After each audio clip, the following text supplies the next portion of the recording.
everybody. Assalamu alaikum, and welcome to day number 3. I'm testing you guys. I'm testing you, okay? I'm going to be asking a lot of questions, and I'm going to be talking about the metaverse, retail, and a bunch of other things. So first question from me. How many of you have seen the metaverse, been into the metaverse, put on virtual reality glasses, done anything with the metaverse? Raise your hands if you have. One person, 2, 3. So we've got maybe 5% or 10% of people here who have interacted with the metaverse. And one of the reasons for this is it's non-availability. It's not mass, it's not commercial, it's not available anywhere. But some companies within the retail sector are entering the metaverse. They're doing things in the metaverse, and it's very, very, very confusing, okay? So I'm here to debunk some of the confusion. And we'll do metaverse, commerce, and the future of retail. What do you need to do? How do you need to do it? Why do you need to do it? That is me. My name is Ian Khan. I'm the author of the Metaverse for Dummies. The book is available online. You can scan that QR code and buy a copy right now, right? Buy a copy whenever. But it's a great resource that just came out literally 3 days ago. The book launched, and it's everything about the metaverse that you would want to know. One thing you need to do is improve your understanding of things, because we're living in a highly technical and complex world. The more you read, the more you understand, the better it is for you, your career, your job, your role, and so on. Okay? So let's get into it. First of all, how many of you, there are more than 100 brands in the metaverse now. More than 100, easily. 100 is a very small number. Of course, Microsoft, Nike, Louis Vuitton, Disney, Coca-Cola, Balenciaga, Hyundai Car Company, all of these organizations and companies have something to do with the metaverse. They have a metaverse presence. They have created a metaverse a commerce of some kind. They're providing a platform to buy and sell things in the metaverse. So all these companies are doing it. But the question is, what is the metaverse, right? I'm going to ask this question again and again. Why are we even building it? Why do we need to build a virtual world and live in it? And let me tell you, from my observations of writing the book and talking to so many people who are a little bit older, maybe they're in their older, 30s and above, 30s, 35, 40 years old, they're a little bit confused about the metaverse. They're like, why are we doing this? You know, we saw the internet coming up. We saw everything happen. I saw the floppy. I saw the CD-ROM. What is this metaverse? And you're at the right place, because technology is moving really fast. When you talk to younger generations, maybe 14, 16, 18, 25-year-old kids, they understand the metaverse because they're gaming, right? They're gaming, they're playing Fortnite, they're playing, I don't know, Mario, they're playing Roblox. And that's where the metaverse started. The metaverse started within the gaming world. And so they understand it really, really well. And so we need to realize that. And I'm sure a lot of you here played games when you were younger, right? When you were in your teens. But now, because of how technology has gone faster, that it has really accelerated, and the way games are is way different than what they were 20 years ago. So here are companies that are doing something in the metaverse. On the top, you have metaverse gateways. They're providing a way for different people, different organizations, different providers, vendors, solution providers to come together in the metaverse. You have NFTs, or non-fungible tokens, digital coins that are being purchased and sold on the metaverse, right? I just wanted to show you a representation of how many companies are active. This is a very small number. You have social and meeting hubs. You have metaverse economy providers. And you have other providers, for example, Decentraland. You have Sandbox, which are actual worlds that you can go in. If you go around here at Leap, you'll find at least 50 companies that have a metaverse, that they have a world. You can enter that world and you can do different things. But I know many of you have the question, what are we going to do in that world? Why are we going to go into that world? It's because we are at the new evolution of the internet. Remember, the internet started as a computer and we entered a website, we opened a web page. Now that has changed. Now the internet is three-dimensional. It is inside a world. That's what the internet has become. So please get over the fact that what has happened to the internet, and I'm sorry, if you find me very direct, I'm very open because I know what you're facing as a challenge to overcome that. So the internet has gone from the two-dimensional display on your computer, even on your tablet or your phone, and now it's becoming three-dimensional as in the metaverse. That's where the internet is going, okay? Here are many brands that are active in the metaverse, and I'll go through some of them in the next few minutes. You have brands like Nike, Adidas, Forever 21. Who here has bought shoes from Nike or Adidas in their lifetime? Anybody here? Right? Sneakers are very popular here in Saudi. Everybody has sneakers. So we all have purchased those products. Forever 21, Balenciaga, Givenchy, Louis Vuitton, more the ladies with the Louis Vuitton. But all these companies, these brands, these large, big mega brands that we interact with every single day are entering the metaverse. And why are they doing that? What's the purpose of it? Do they want us to play a game in the metaverse? Does Nike want us to get into the metaverse, play some kind of silly game, and then that's it, right? These are the questions that are in our minds, that what do these providers need us to do? And in order to understand that, you have to realize that companies, retailers, whoever it is, from Coca-Cola to any of these guys and beyond, they sell their products to people, right? They sell their products to people, to you and me, and we all are of different age groups. Some of us are young here, some of us are old, some are in the teenagers, not me, some of you maybe. And some of us are older, maybe some of you have grandkids, right? And every retailer has a very specific demographic that they sell to, right? And now we're trying to make that connection. I told you earlier about when I started that the younger generation understands the metaverse a lot because they're playing video games. Guess who the easiest people are to sell to? It's the younger people in the metaverse because they're already there. So if I was a company that had products, retail products, commercial products, apparel, fashion, and I wanted to sell it to an audience, who would I find? Young people or old people on the metaverse? What is the answer to this? Young? Young people, right? I would find young people. I'd say, where are they hanging out? Let me go to that place. And many of retailers and businesses are now saying, if that place doesn't exist, we are going to create it. We're going to create that metaverse world so that the young people come to us, right?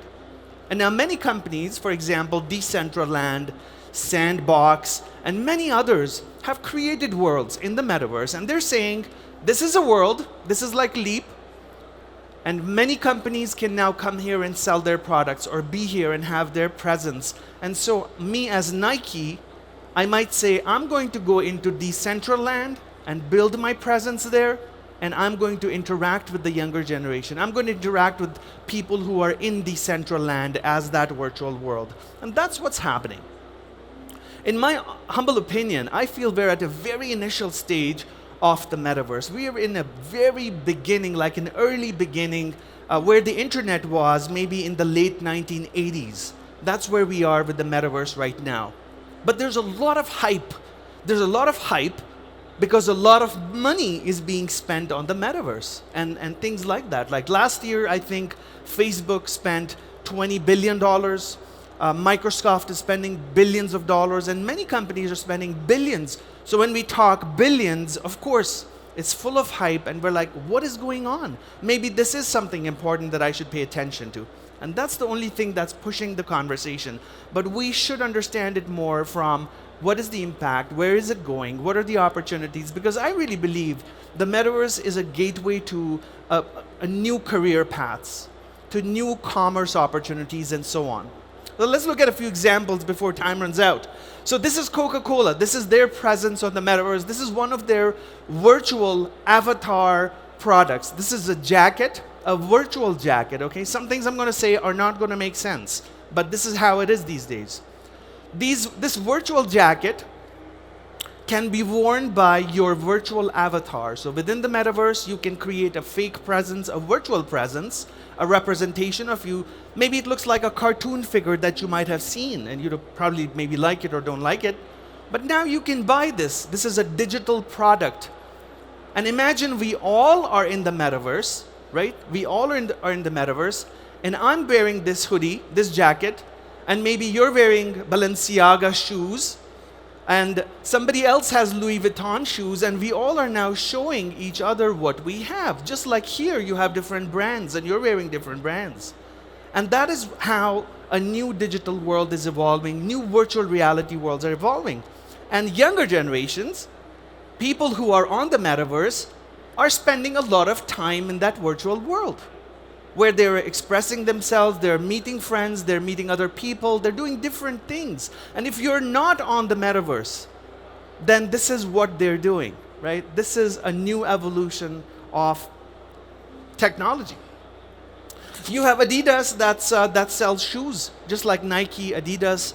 And Adidas is also making a big step within the metaverse, because now they also want to connect with the younger generation. They want to connect with them in the digital world and then sell them physical goods in the actual world. See, this is all about brand impressions. And the metaverse is just another channel to reach your target demographic. Just like fax machine used to be in the past, then newspapers had ads in them.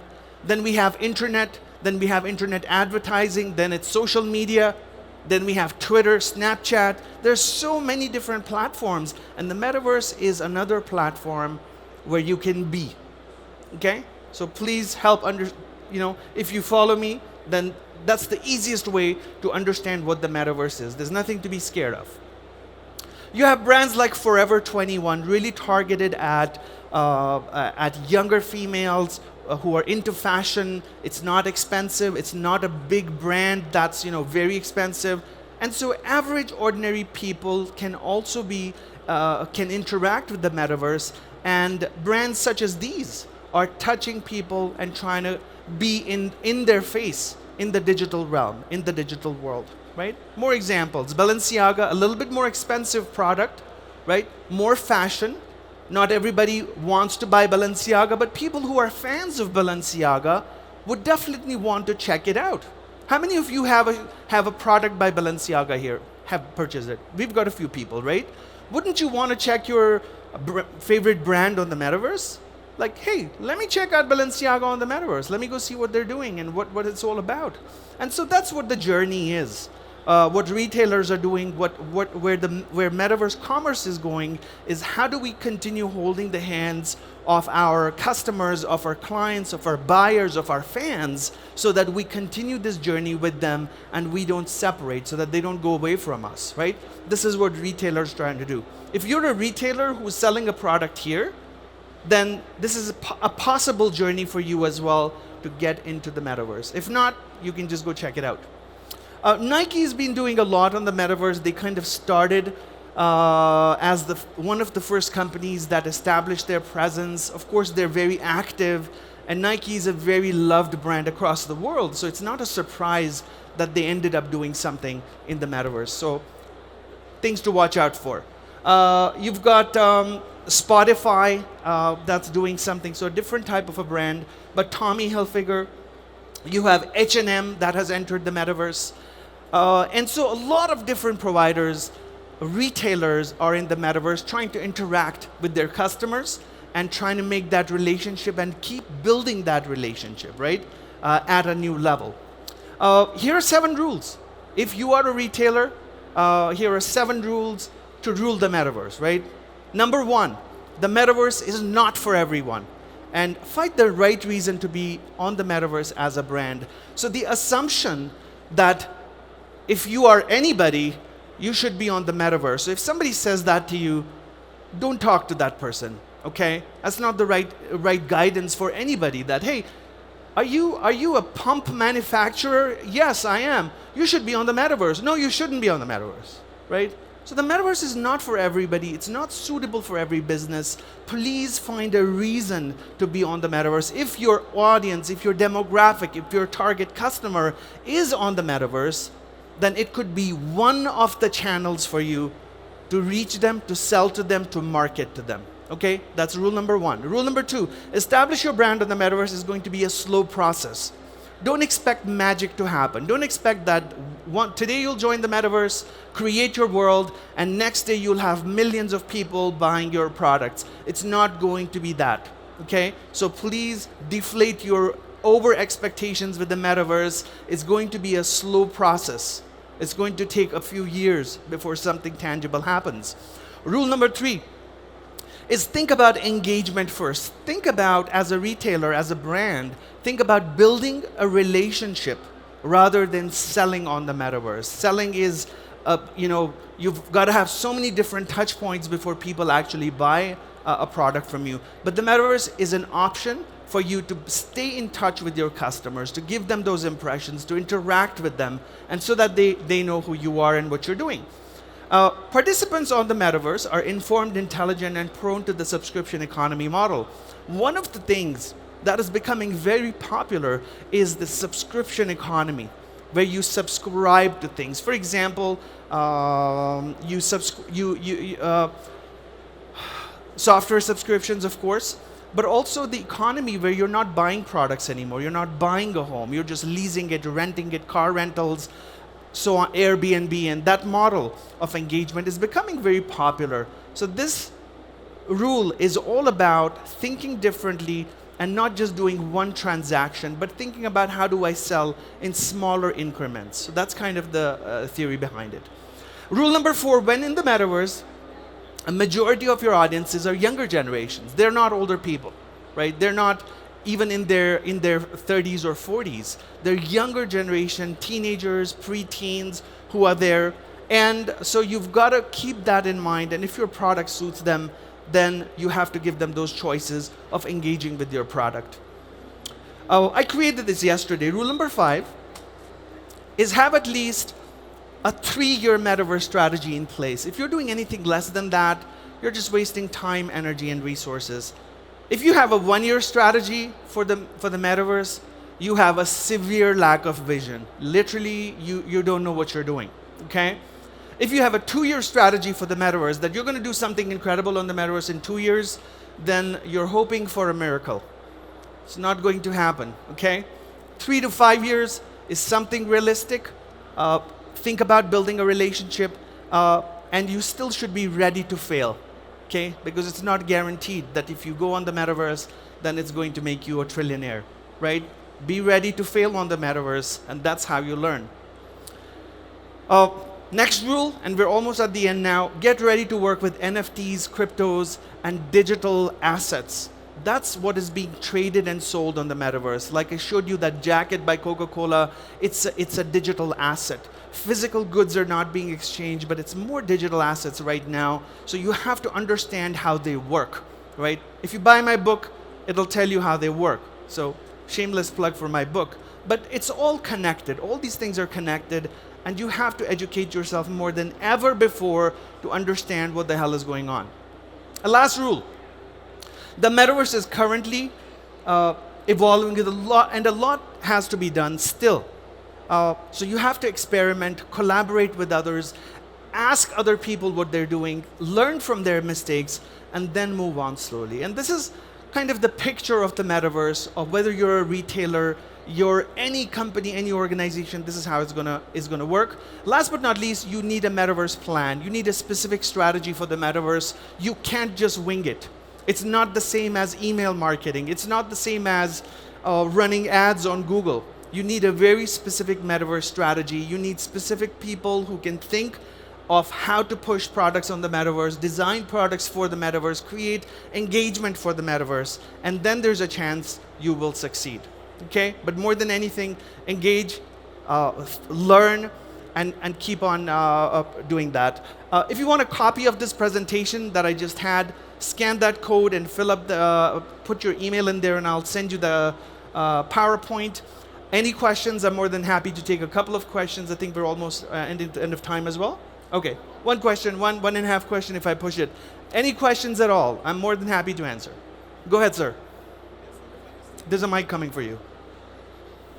Thank you so much for the lovely presentation. So if I understand correctly, each brand have their own metaverse, right? No, each brand doesn't have their metaverse.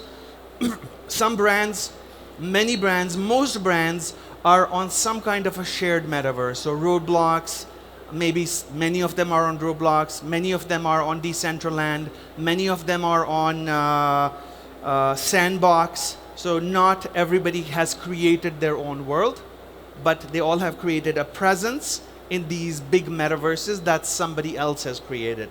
So Coca-Cola doesn't have their own metaverse, right? So if I'm a user, how can I access any like Adidas or Nike? So you'll have to be a participant or a user for that specific metaverse. So let's say Gucci is on Decentraland, you will have to be a user on Decentraland. Go to Decentraland, log in, create an account, and boom, you're in. Literally. Khalas, that's it. Okay? You got to do that. Everybody go home today and create an account on either Decentraland, Sandbox, one of the metaverses. Do it. One more question. Please go ahead, sir. Thank you very much. You're welcome. Don't you think that this is going to be, I think for me, this is one of the major issues with the metaverse. It's because for one company to be represented, you have many decentralized platforms that you have to go to. How do you envision in the future that being reconciled? Today on the internet, I have a website, everybody can reach me on that single place. Yeah. On the metaverse, we have so many platforms. How do you see that evolving to become more inclusive, maybe a more central metaverse for everybody to get in? That's a great question. How do we make sure that with all these metaverses around, what choices does a company have? Should they be on all metaverses, on multiple metaverses, one single metaverse? We have to think engagement. You don't have to think like a website anymore, right? You have to think engagement. How do I engage with audiences that are out there on different metaverses? For example, Sandbox may have a very specific demographic of people. Maybe, I'm just coming up with this now, maybe Sandbox has more females who are age of 14 to 22. That's their majority demographic. So maybe for Forever 21, it's a better choice. But for BMW that's looking for more male demographics, maybe some other metaverse is a better choice for them. So I don't think there's harm in being on more than one metaverse. It really depends on who your audience is, what you're targeting, where you need to be. But it's the time for experimentation. Any more questions? I can take half a question more. If not, thank you so much. Really appreciate it. Scan that code and I'll send you the PowerPoint. Thank you.